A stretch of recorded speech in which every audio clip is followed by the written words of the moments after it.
ramping up its threats to try and ward off more Western intervention.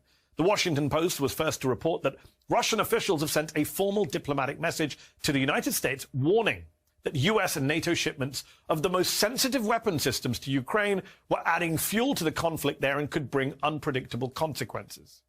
Now, that may sound like more bluster from an increasingly isolated world leader, but the threat of unpredictable consequences is sadly not an empty one. Yesterday, the head of the CIA made that point very clear during a public speech.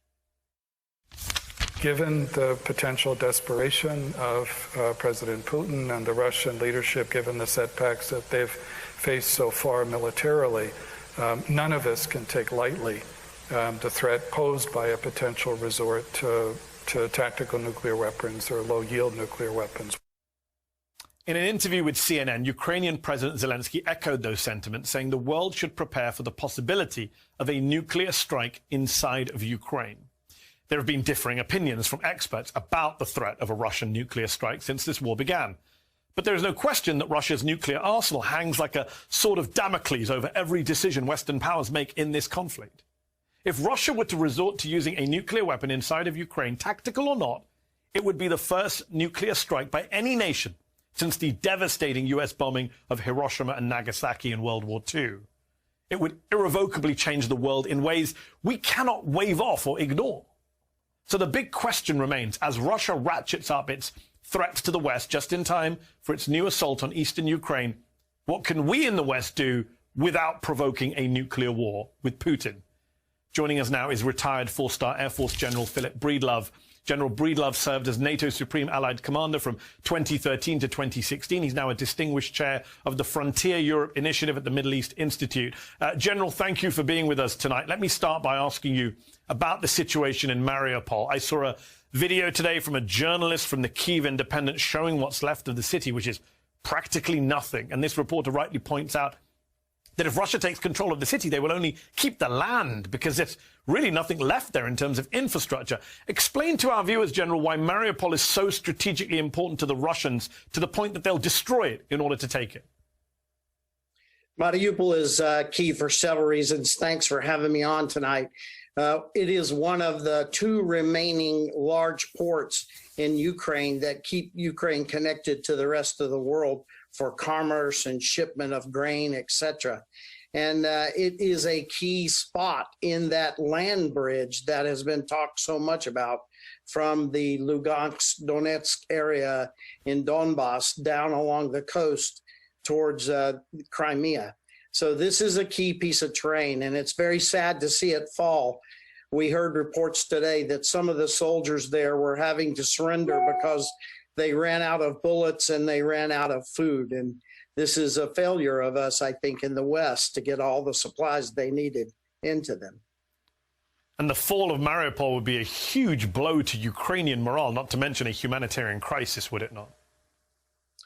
It would. And sadly, what we will probably find in Mariupol is the same thing that we found in the north, from where the Russians have left their fingerprints in terror and in war crimes in an area. And so this is going to be another tough slog to get through what we find in Mariupol. General, you have said in recent interviews that you think the United States has been completely deterred by Russia's nukes, and Putin, meanwhile, is undeterred. You have called in the past for a no-fly zone, a limited no-fly zone. You have said we shouldn't exaggerate the threat from Russian nukes to the point where we don't do anything.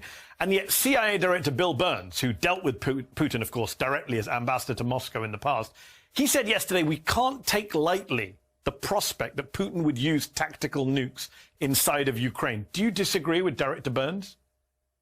No, I don't. I think that we have to take serious a lot of these threats. Mr. Putin has written about this. Mr. Gerasimov, as senior general, has written about this. They often say that nuclear weapons are a logical extension of the conventional battlefield, whereas we see that completely differently in the West.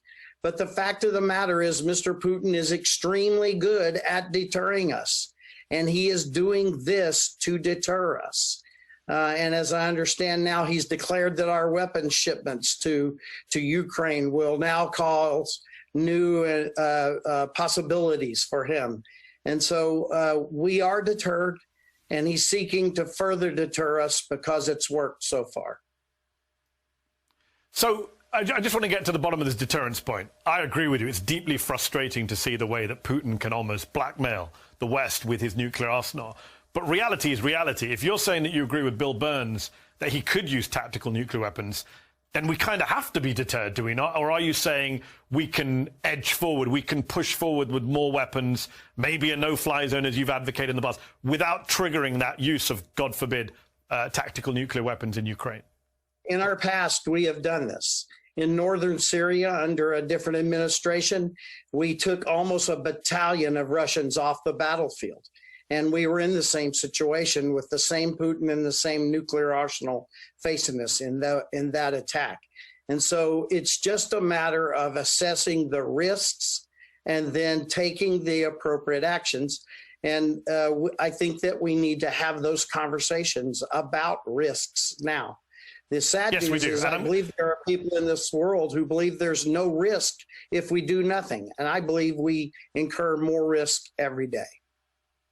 You're 100% right. There is risk on both sides, and we do need to have these conversations. And we are having this conversation. I appreciate you having it with me. The Syrian example, though, correct me if I'm wrong, wasn't that a group of Russian mercenaries that were killed in Syria? And, of course, Syria doesn't mean the same to Putin as Ukraine does.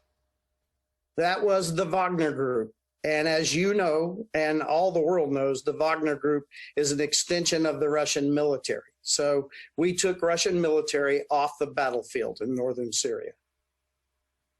I guess the way I see it, and you and I may disagree on this, is I worry that on the one hand we say Vladimir Putin is a genocidal, warmongering, war crime committing madman, the worst leader since Hitler, in which case we really have to take a nuclear threat seriously from a leader like that, or he's bluffing, he'll never use them, in which case maybe he's not the threat we think he is. We can't have it both ways, can we? Well, I don't draw the two distinctions that you do. I think there's a middle ground. I don't think he's bluffing. I think if it goes bad enough for him, he may actually take these more drastic actions. But if we allow the world to deter us in this way, then every nation that has a nuke looks up and says, okay, I now know how to deal with the United States over Taiwan.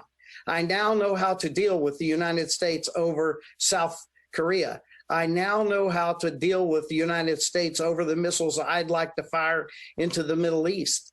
And so I think that at some point we have to understand that if we are going to allow ourselves to be nuclear blackmailed in every endeavor, then we're going to have a tough time in the world ahead. I guess there's never been a better argument for nuclear disarmament. One last question, General. After the massacre in Bucha and the destruction of Mariupol and other attacks by Russian troops in Ukraine, it's very unlikely that the two countries are going to sit down and succeed at a negotiating table anytime soon, even though the president of Ukraine keeps offering Putin a chance for a meeting. Is there any diplomatic off-ramp we can provide to the Russian president to try and persuade him to end his brutal war, which has taken so many lives, to declare whatever fake victory he wants and just go home? Well, I think that's going to be very tough, but you have hit it right on the head. We all want a negotiated ending to this. But what we don't want is for Ukraine to have to give up its sovereign territory and its sovereignty as a nation. And so we need to support President Zelensky, who is a wartime leader of the highest caliber. We need to support him and prepare his troops so that they can earn a better negotiation position at the table.